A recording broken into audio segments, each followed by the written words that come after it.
से जंगल में जहाँ एक छोटी जादूगरनी जिसका नाम ओल्गा है अपने दोस्त हमसाथी सलाहकार एक बोलने वाले कौवे के साथ अपने घर में रहती है। कौवे का नाम दोजी है और वो ओल्गा को अच्छी अच्छी बातें सिखाया करता है, उसे हमेशा सही रास्ता दिखाता है। ओल्गा ने मंत्र पढ़ा, होकस पोकस बादल हिल जाए, बिजली की ताली जोर से बज जाए। ओल्गा असल में बारिश कराना चाह रही थी, लेकिन उसका जादू तो उल्टा पड़ गया। बादलों से पानी की बजाय चांदी के चम्मचों की बारिश होने लगी और एक तो उसके दोस्त दोजी के सर पे जा गिरी, जैसे उसका सर ही चकरा गया। हाय मेरा नाजुक सर, क्या करूं मैं इस बुद्धू लड़की का। ओल्गा को इस पर बहुत हंसी आई, लेकिन फिर उदास होकर उसने मान ही लिया कि हाँ वो एक अच्छी जादूगरनी नहीं है। उसके कहे मंत्र हमेशा कुछ न कुछ गड़बड़ कर देते हैं। मैं अब घर के अंदर जा रही हूँ। क्यों, क्या हुआ? कुछ नहीं, मैं जानता हूँ तुम आज रात होने वाले मायावी जादुई त्योहार में ना बुलाए जाने की वजह से उदास हो। तुम्हें मांत्रिकों की काली पहाड़ी पर होने वाले जश्न में इस साल भी नहीं बुलाया गया, जिससे तुम्हें दुख पहुंचा है। पर तुम्हें अब तक एहसास हो जाना चाहिए ओल्गा कि उनके नियम बहुत सख्त हैं। काली पहाड़ी पर होने वाले मायावी जश्न में हर साल सिर्फ बड़ी जादूगरनियां हिस्सा लेते आई हैं, सिर्फ उन्हें ही दाखिला मिलता है। तुम नहीं जा सकती क्योंकि तुम अभी सिर्फ 128 साल की ही हो, जो कि जादूगर समुदाय में बहुत ही छोटी नासमझ उम्र ही मानी जाती है। ओल्गा बोली, ये गलत है। पता नहीं किस पागल ने फालतू के नियम बनाया है। मेरा बहुत मन है जश्न में जाने का। दोजी ने दिलासा दिया और उससे कुछ और साल इंतजार करने को कहा। एक दिन आएगा जब तुम्हें भी बाकी की चुड़ैलें जश्न में खुद बुलाएंगी, लेकिन ओल्गा अब और इंतजार नहीं कर सकती थी। क्यों ना मैं छुपके से उड़कर जश्न के बीच में घुस जाऊं, किसी को क्या ही पता चलेगा। सारी चुड़ैलें नाचने में मस्त रहेंगी। नहीं, बिल्कुल नहीं, तुम वहाँ नहीं जाओगी। अगर तुम गई और पकड़ी गई तो सारी चुड़ैलें तुम्हें जादूगर समाज से निष्कासित कर देंगी हमेशा के लिए, और फिर तुम्हारा जश्न में नाचने का सपना हमेशा के लिए टूट जाएगा। और बड़ी चुड़ैलें तो तुम्हें माफ भी नहीं करेंगी क्योंकि वो बहुत बुरी होती हैं, इसलिए तुम्हारा वहां पर ना जाने में ही भलाई है। ओल्गा उदास हुई और बिस्तर पलेट सो गई, जिसे देख दोजी भी मस्त गहरी नींद में सो गया। उसी जंगल के बगल में बसे गाँव में दो भाई बहन को देखते हैं जिनका नाम विली और वेरोनिका है। भाई, तुम जानते हो आज वही रात है जब सारी चुड़ैलें उस काली पहाड़ी पर इकट्ठा होकर नाचती गाती हैं, मायावी जादू करती हैं। आज उनका त्योहार है। हाँ मैं जानता हूँ क्योंकि मैं तो तुमसे बड़ा हूँ, तो मुझे तो तुमसे ज्यादा पता ही होगा ना। भाई, हम इन चुड़ैलों को कैसे पहचान सकते हैं? अरे बहुत आसान है, वो बहुत ही ज्यादा बूढ़ी और बुरी दिखती हैं और उनसे बू भी आती है। मैंने उन्हें खुद नहीं देखा, बस सुना है। उधर घर में ओल्गा सोई नहीं, उसने फैसला कर लिया था कि आज तो वो जश्न में हिस्सा लेकर ही दम लेगी। तो दोजी से छुपके दबे पांव अपनी उड़ने वाली झाड़ू लेकर बाहर आई और आसमान में जबरदस्त तेज रफ्तार से उड़ने लगी। कुछ ही देर में ओल्गा काली पहाड़ी पर पहुंच गई और उसने दूर से छुपके से देखा कि दुनिया में मौजूद सारी चुड़ैलें एक के बाद एक अपनी झाड़ू पर सवार अंदर जा रही हैं। ओल्गा अंदर गई तो उसने देखा ढोल बजाए जा रहे हैं। चुड़ैलें अपनी जादुई झाड़ू से उनका अजीब नृत्य कर रही हैं। चुड़ैलें खास शरबत पीकर झूम रही हैं, तेज आग जल रही है। तो वो भी सबके बीच पहुंच नाचने गाने लगी, लेकिन उसे नाचने में काफी दिक्कत हो रही है क्योंकि उसके लिए तो ये सब नया था। तभी उसकी अजीब हरकतों को देख एक बूढ़ी चुड़ैल की उस पर नजर पड़ी और उसे पकड़ लिया। और छुटकी जादूगरनी, तुम हमारे साथ नाचना चाहती हो? हाँ, क्यों नहीं, कोशिश तो कर रही हूँ। पर छुटकी जादूगरनी, तुम्हें ये तो पता होगा कि यहाँ तुम्हारी जैसी छोटी मांत्रिकों का आना सख्त मना है। हाँ जानती हूँ, लेकिन आप किसी को बताना मत। लेकिन वो बूढ़ी जादूगरनी जिसका नाम रंपमपेल है सभी को बता देती है। देखो हमारे बीच छुटकी आई है, बिन बुलाई मेहमान। एक चुड़ैल ने पूछा, कौन है ये? बदकिस्मती से मेरी छोटी सी भतीजी ओल्गा है, जो अभी बहुत छोटी है। नहीं, मैं छोटी नहीं हूँ, बड़ी हो चुकी हूँ, 128 साल की हूँ। जैसे सुन बाकी सारी चुड़ैलों ने एक सुर में उसका मजाक उड़ाया। तुम एक बेकार सी मामूली मांत्रिक हो, बहुत छोटी हो, तुम इतनी सुंदर क्यों हो? तुम्हारे चेहरे पर को कोई भी झुर्रियां नहीं आई अब तक, और भला तुमसे बू क्यों नहीं आ रही है? ऐसे बनोगी हमारी जैसी महान चुड़ैल? तुम में तो एक भी हमारी जैसी खूबी नहीं है। तभी उन चुड़ैलों की मुखिया सामने आई। ओए छुटकी मांत्रिक, अभी तुरंत अपनी झाड़ू पर बैठ, यहाँ से उड़नछू हो जाओ वरना तुम्हें मुर्गी बना दूंगी। ओल्गा उदास होकर जाने लगी, पर उसने पूछा, क्या मैं अगले साल आ सकती हूँ? मुखिया बोली, ठीक है, लेकिन उसके लिए तुम्हें पहले एक परीक्षा को पास करना होगा। मुखिया चुड़ैल ने फिर जादुई किताब उसे दी। इसमें जादू के सारे तंत्र मंत्र मौजूद हैं, जिन्हें तुम्हें अच्छे से याद कर इन्हें सीखना होगा। तुम्हारे पास 1 साल का समय है। अगले साल इस जश्न के एक दिन पहले हम सारी चुड़ैलें तुम्हारी परीक्षा लेंगे। अगर तुमने सही सही जवाब दिए बिल्कुल तुमको सही मंत्र पढ़े जादू किया तो तुम शामिल हो सकती हो। रंपम्पेल बोली, अगर नहीं दे पाई तो तुम्हें हमेशा के लिए एक मामूली इंसान बना दिया जाएगा। ठीक है, मैं कल से इस किताब को पढ़ना चालू कर दूंगी, अब मैं जाती हूँ। कि तभी रंपम्पेल मुखिया से बोली, हम इसे आसानी से कैसे जाने दे सकते हैं, इसने नियम तो तोड़ा है, तो खतरनाक और बुरी से बुरी सजा भी मिलनी चाहिए। रंपम्पेल बोली, मेरे पास एक अच्छा सुझाव है, जैसे इसकी अकल ठिकाने आ जाएगी। इसकी उड़ने वाली जादू झाड़ू ले लेनी चाहिए, जिससे ऐसे 4 दिन और 4 रातें पैदल ही इस किताब को लाद कर घर जाना पड़ेगा। बाकी चुड़ैलों को ये सजा पसंद आई तो रंपम्पेल ने उसकी झाड़ू ले ली और उसे जला भी दिया। ओल्गा की हालत काफी बुरी हो जाती है, लेकिन वो हार नहीं मानती। जैसे तैसे किताब को उठा के 4 दिन और 4 रात का सफर पूरा कर अपने घर पहुंच ही गई। डोजी ने उसे डांटा, तुम्हें वहाँ पे जाना ही नहीं चाहिए था, तुमने गलती की है। लेकिन ओल्गा बोली, वहाँ पर बहुत मजा आ रहा था, हर कोई मजे कर रहा था, लेकिन उस रंपम्पेल ने मुझे फंसा दिया और मुझे इतनी मोटी किताब याद करने की सजा मिल गई। सजा? कैसी सजा? होश में हो ना? जो हुआ बहुत ही बढ़िया हुआ। ये सजा नहीं बल्कि एक सुनहरा मौका है, जिससे तुम खुद को साबित कर अपना सपना पूरा कर सकोगी। ओए कौए, इसमें 8000 के लगभग मंत्र हैं, तो ये सजा ही है। हाँ, ये काम मुश्किल है लेकिन नामुमकिन नहीं, तुम कर लोगी। मुझे इस रंपम्पेल पे बहुत गुस्सा आ रहा है क्योंकि उसने मेरी पसंदीदा झाड़ू ले ली और उसे जला भी दिया। ये बताते हुए ओल्गा ने एक चेहरा बनाया जो कि काफी खौफनाक दिखाई पड़ रहा है। मैं उस रंपम्पेल पर मंत्र पढ़ के उसे ऐसा ही बना दूंगी जिससे मेरा बदला पूरा होगा। दोजी ने समझाया, मान लो तुमने रंपम्पेल को ऐसा बना भी दिया तो क्या ही हो जाएगा, वो बहुत ताकतवर जादूगरनी है, कुछ ही पलों में खुद को ठीक कर लेगी। तुम्हें मेहनत करके पूरी किताब को पढ़ के उससे भी ज्यादा ताकतवर बनना होगा, वही होगा तुम्हारा सही बदला। तो ओल्गा ने किताब खोलकर पढ़ाई शुरू करी, लेकिन वो मंत्र का उच्चारण ठीक से कर ही नहीं पा रही है, उससे सही से बोला ही नहीं जा रहा है। इसलिए गड़बड़ करते हुए वो दोजी और खुद के कानों को जानवर के कानों में बदल देती है, जिस पर वे दोनों एक दूसरे पर खूब हंसे। अगले दिन जंगल में उसे कुछ औरतें दिखाई दी जो काफी परेशान है क्योंकि वो यहाँ लकड़ियाँ और कुछ फूल फल जमा करने आई थी, लेकिन हवा चली नहीं रही थी, जिससे पेड़ों से कुछ भी नीचे गिरा ही नहीं। क्यों ना मैं बवंडर का मंत्र पढ़ के इनकी मदद कर दूं।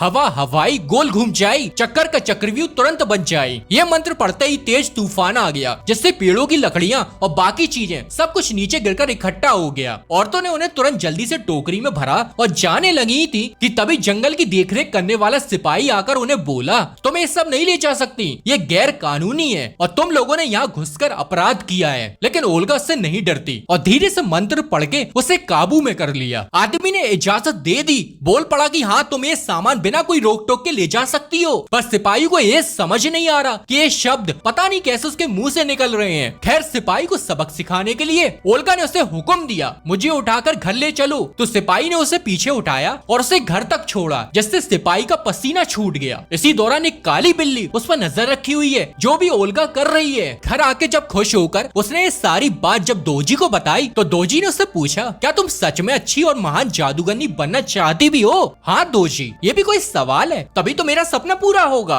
अगर ऐसा है तो तुमने उन औरतों की मदद क्यों की और वही उन्हें परेशान करने का उस सिपाही से बदला भी क्यों लिया? इंसानों की दुनिया में अच्छाई का मतलब लोगों की मदद करना, उनकी परवाह करना होता है, लेकिन इसका ठीक उल्टा जादूगर चुड़ैलों की दुनिया में माना जाता है। अच्छी और महान जादूगरनी का मतलब है कि तुम्हें इंसानों को परेशान करना है, उनकी मदद नहीं करनी है। ये सुन ओल्गा बहुत उदास हुई, उसे बहुत बुरा लगा क्योंकि वो शुरू से ऐसी ही है। वो किसी के साथ बुरा नहीं कर सकती थी और ना तो उनके साथ बुरा होते हुए देख सकती है। ठीक है दोजी, मैं आज से किसी इंसान की मदद नहीं करूंगी। मुझे किसी भी हालत में अगले साल उस जश्न में शामिल होना है। अब उसके पास उड़ने वाली झाड़ू नहीं है, इसलिए उसी गांव में लगे बाजार गई झाड़ू खरीदने। दुकान पर वही भाई बहन विली और वेरोनिका भी अपने माँ के साथ कुछ सामान लेने आए हैं, पर उनकी माँ के पास इतने पैसे नहीं कि उनके लिए टॉफी ले पाए, जिससे दोनों भाई बहन का मुंह लटक गया। ओल्गा ने पहले तो अपनी झाड़ू खरीदी और फिर ढेर सारी टॉफियां और लेकर जाने लगी, पर जाते हुए वेरोनिका की तरफ मुस्कुराई। तभी वेरोनिका को अपनी जेब में कुछ होने का एहसास हुआ।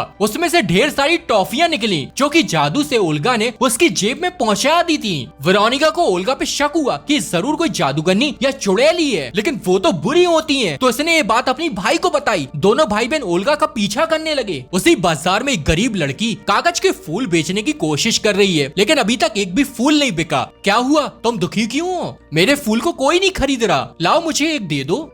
पर इसकी खुशबू तो बहुत अच्छी है। तभी आसपास के लोगों को भी फूलों की महक आने लगी, जिससे अगले ही पल लोगों की भीड़ लग गई उसके फूल खरीदने के लिए। असल में ओल्गा ने मंत्र पढ़ के उनमें जादुई महक भर दी थी। विली और वेरोनिका ने जब ये सब देखा तो उनका शक और बढ़ गया, क्योंकि लड़की के फूल खत्म ही नहीं हो रहे थे, वो लगातार बेचे जा रही थी। वहीं मौजूद एक सरकारी सिपाही को उसके फूलों की महक इतनी पसंद आ गई कि उसे लड़की से प्यार हो गया। सिपाही ने उससे शादी करने की बात तक बोल दी, जिससे लड़की की सारी परेशानियां खत्म हो गईं। ओल्गा ये देख बहुत खुश हुई और झाड़ू पर बैठ हंसते झूमते खुद को शाबाशी देते हुए घर पहुंची। उसका पीछा करते करते विली और वेरोनिका भी उसके घर आ पहुंच गए। ओल्गा ने पूछा, क्या तुम लोग रास्ता भटक गए हो? हाँ, हम रास्ता भूल गए हैं। ओल्गा ने उन्हें अंदर ले जाकर उन्हें खाने के लिए अच्छे अच्छे पकवान दिए, जिन्हें खाकर उनकी अच्छी पेट पूजा हो गई। क्या तुम एक चुड़ैल हो? सच में एक जादू करती हो?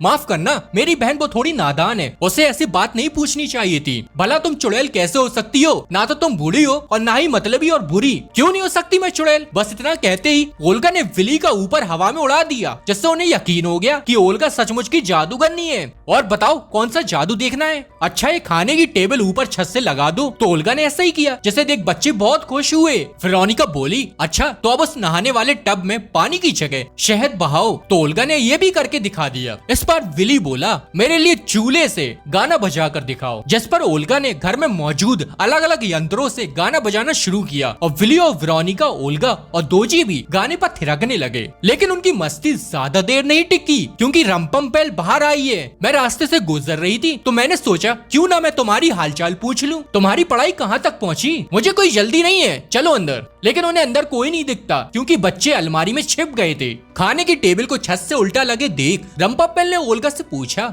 ये सब क्या है? वो मैं सफाई कर रही थी, बस इसलिए। यानी तुमने जादू किया, मंत्र पढ़े? तुम्हें पता नहीं है कि जादूगर समुदाय का एक बहुत कड़ा नियम है, हफ्ते के शुक्रवार को जादू करना या मंत्र पढ़ना वंचित है, मना है। यकीन मानिए रंपमपेल, ये टेबल का जादू मैंने पिछली रात किया था और आज मैंने कोई नियम नहीं तोड़ा। तभी रंपमपेल को रखी 2 टोकरी नजर आई, जो विली और वेरोनिका की थी। क्या तुम्हारे घर कोई मेहमान आया है ओल्गा? नहीं, ये तो मेरी टोकरियां हैं। और भला ये घर मेरा है तो इसमें रखे सभी मौजूद सामान भी मेरा ही होगा ना? आप खामखा शक क्यों कर रही हैं? लेकिन उसी वक्त विली ने छींक दिया, जिसे सुन रंपमपेल को यकीन हो गया कि जरूर यहाँ पे कोई छिपा है। जैसे ही अलमारी खोली, दोजी ने हमला कर दिया, जैसे रंपमपेल का ध्यान उस पर चला गया और बच्चों ने धीरे से अलमारी बंद कर ली। ओल्गा ने बताया, मेरा पालतू दोस्त है। ये दोस्त है? भला एक कौवा चुड़ैलों का कब से पालतू हो गए? तुम सच में जादूगरनी बनने के लायक नहीं हो। अच्छा होगा तुम इस कबाड़ बेकार कौवे को बाहर फेंक दो और एक बिल्ली को ले आओ। हमारे समाज में बिल्लियां चुड़ैलों की सबसे खास साथी होती हैं। और करो सफाई, अब मैं जा रही हूँ। और रंपमपेल जैसे ही गई, ओल्गा ने विली और वेरोनिका को जंगल का सही रास्ता दिखा उन्हें जाने दिया। लेकिन रंपमपेल बहुत ही शातिर थी, उसने बच्चों को रास्ते में पकड़ लिया। उनकी महक से रंपमपेल को यकीन हो गया कि यही 2 थे जो ओल्गा के घर में छिपे हुए थे। खैर, दोनों भाई बहन जल्दी से वहाँ से भाग निकले।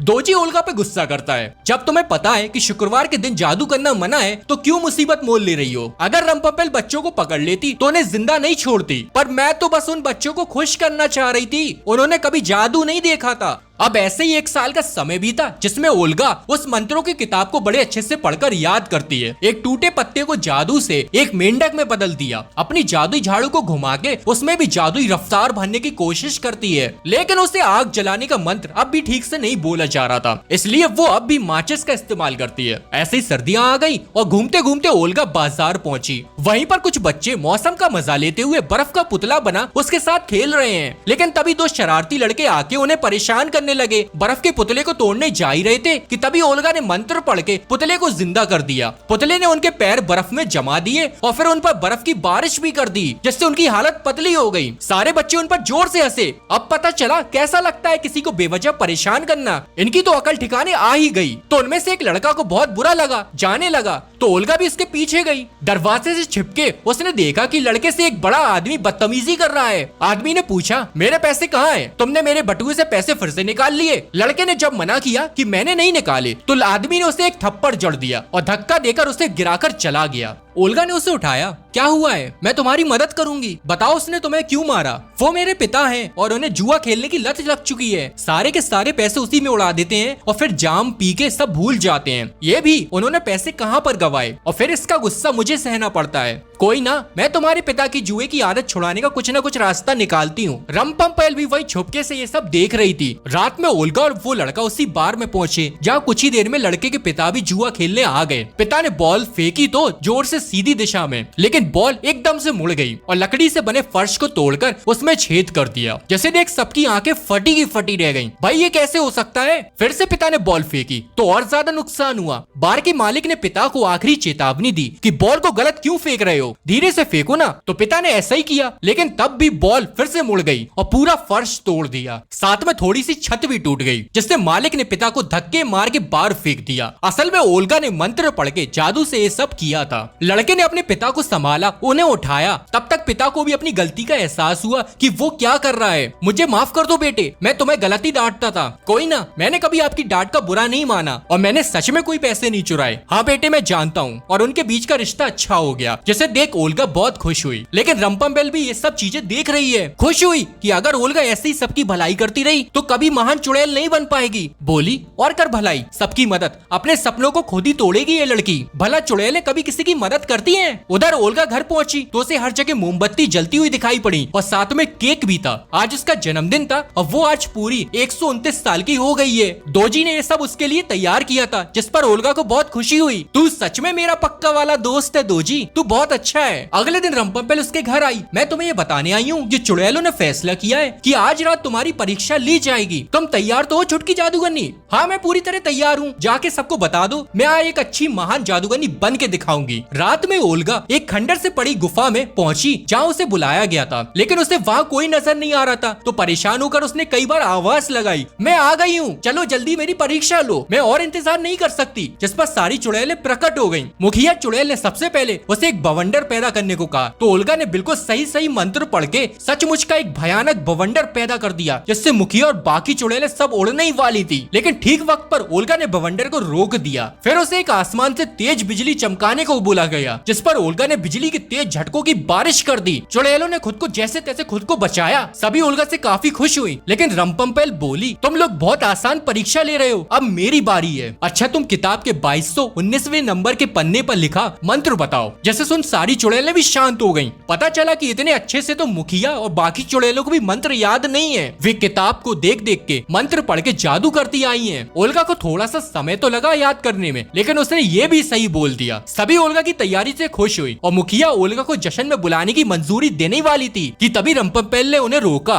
मैंने पूरा साल अपनी बिल्ली और खुद भी इस झूठी लड़की पर नजर बनाए रखी है। ये तो जादूगरनी रहने के लायक भी नहीं है, क्योंकि इसने शुक्रवार के दिन जादू किया है और तो और इसने बच्चों की मदद भी की है, उनके सामने जादू भी किया है। और सबसे बड़ी गलती, वो बच्चे ओल्गा से बिल्कुल भी नहीं डरते हैं। अब इंसानों को हमसे डरना चाहिए, यही हमारी प्रथा है। जबकि ये लड़की हमारा डर खत्म कर रही है, उनसे दोस्ती करके, उनकी हमदर्द बनके, जो कि सबसे बड़ा गुनाह है। ओल्गा कहने लगी, मुझे इसके बारे में नहीं पता था, मुझे जश्न में आने दीजिए, मैं कुछ भी करूंगी, मैं भी बुरी बन सकती हूँ आपकी तरह। ठीक है, तुम्हारे पास कल रात तक का समय है अपनी गलती सुधारने का, तो मैं एक मौका दे रही हूँ। रंपम्पेल बोली, तुमने बच्चों की मदद की तो क्यों ना तुम उन बच्चों को पत्थर का पुतला बना दो। हाँ ये काफी अच्छा होगा, जिससे हमारी दहशत और डर और भी बढ़ जाएगा। अगर तुमने ये नहीं किया तो तुम्हारी सारी शक्तियां ले ली जाएंगी और तुम्हें एक इंसान बना दिया जाएगा। साथ ही तुम्हें शापित पेड़ के अंदर पत्थर बन के 1000 सालों तक वहीं रहना होगा। जैसे सुन ओल्गा हक्का बक्का रह गई, क्योंकि अब पीछे भी नहीं हट सकती थी वो। ओल्गा बहुत गुस्से में अपने घर पहुंची। जब उसने ये सारी बात दोजी को बताई तो दोजी बोला, ये तो बहुत गलत है, इसकी उन्हें सजा मिलनी चाहिए।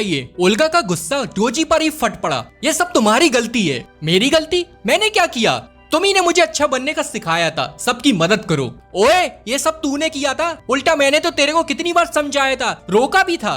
अच्छा ठीक है, इस मुसीबत से निकलने का कोई रास्ता बताओ, कुछ तो काम आओ मेरे। लेकिन दोजी के पास कोई रास्ता नहीं था। रंपम्पेल ने सही कहा था कि तुम किसी कबाड़ से कम नहीं हो, बोझ हो जिसे मैं उठा रही थी अब तक। जब मेरी मदद नहीं कर सकते तो मेरे साथ रहने का कोई हक नहीं तुम्हें, निकल जाओ मेरे घर से। और ओल्गा ने उससे घर से बेदखल कर दिया। दोजी को बहुत बुरा लगा, लेकिन जाते जाते कहा, ये तुम नहीं हो ओल्गा, तुम कभी बुरी नहीं बन सकती, चाहे कितना भी नाटक कर लो। अब पूरा एक दिन होने वाला था, इसलिए वो विली और वेरोनिका को पत्थर बनाने के लिए उनके पास पहुंची। लेकिन उससे पहले रंपम्पेल उससे मिली, उसे बताया, अगर तुमने बच्चों को पत्थर का पुतला नहीं बनाया तो मैं उन्हें मार दूंगी। अंदर पहुंच चुड़ैलों की बात मानकर पुतला बनाने का मंत्र भी पढ़ती है, लेकिन वो चाह कर भी ऐसा नहीं कर पाई क्योंकि वो जानती थी कि ये गलत है। उदास हुई बोली, मैं कोई भी बुरा काम नहीं कर पा रही हूँ, पर तुम्हें बुरा करना ही क्यों है? ये तो अच्छी चीज है कि तुम किसी को दुख नहीं पहुंचा सकती। मेरे जादू की आज आखिरी रात है और इसके बाद मैं कभी भी जादू नहीं कर सकूंगी और हमेशा के लिए एक पेड़ में समा जाऊंगी। जैसे सुन विली और वेरोनिका को भी उसकी हालत पर तरस आ गया, लेकिन जाने से पहले ओल्गा ने अपनी पूरी ताकत से उनके चारों तरफ एक सुरक्षा घेरा बना दिया, जिससे रंपम्पेल उन्हें कोई नुकसान न पहुंचा सके। जिससे बाहर खड़ी रंपम्पेल को बहुत गुस्सा आया। मैं तुम्हें आज रात फैसले की घड़ी में छोड़ूंगी नहीं।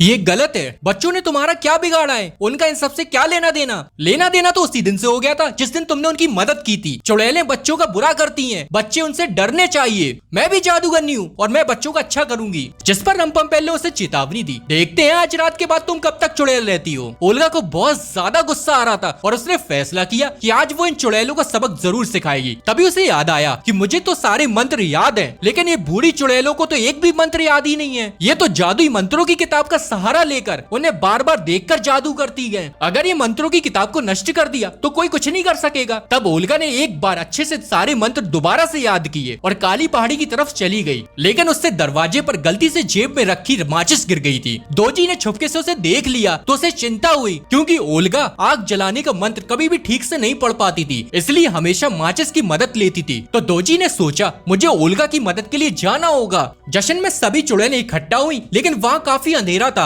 आग भी नहीं जल रही थी, सब कुछ सूना सूना सा है। तभी ओल्गा सामने आई और मंत्र पढ़ के चुड़ैलों की जादुई झाड़ुओं को हवा में उड़ा के उनसे छीन के भट्टी में डाल दी। इसके बाद एक और मंत्र पढ़ा, जिससे उन सबके घरों में मौजूद जादुई मंत्रों की किताब उड़कर सीधा वहाँ आ गई और भट्टी में गिर गई। फिर ओल्गा ने उन्हें जलाने के लिए माचिस निकालने की कोशिश की, लेकिन उसे नहीं मिली और एक पल के लिए तो वो आग जलाने का मंत्र भी भूल चुकी है। तब मौका देख सारी चुड़ैलें उसे पकड़ने के लिए आगे बढ़ने लगी ताकि उसे मार सके। तब ओल्गा ने दिमाग लगाया, आग का मंत्र छोड़ के एक दूसरा मंत्र पढ़ के उन सबको आम इंसान बना दिया, उनकी सारी शक्तियां ले ली और फिर सभी चुड़ैलों को छोटे छोटे मेंढकों में बदल दिया। पर इन सब के बीच रंपम्पेल छिप गई, वहाँ से गायब हो चुकी है। कुछ ही देर में डोजी भी माचिस लेकर ओल्गा की मदद के लिए आ गया, लेकिन डोजी बहुत बूढ़ा था और उसने आज सिर्फ ओल्गा के लिए 100 साल बाद उड़ान भरी थी। वो पिछले 100 साल से बिल्कुल भी नहीं उड़ा था, इसलिए उसकी हालत काफी पतली हो गई थी। जैसे देख ओल्गा को अपनी गलती का एहसास हुआ, उसे माफी मांगी और उसे गले से भी लगा लिया। तुम मेरे सच्ची मुच्ची के सच्चे दोस्त हो, तुमने अपनी जान की बाजी लगाई सिर्फ मेरे लिए। शुक्रिया दोजी, मेरे प्यारे से कौवे।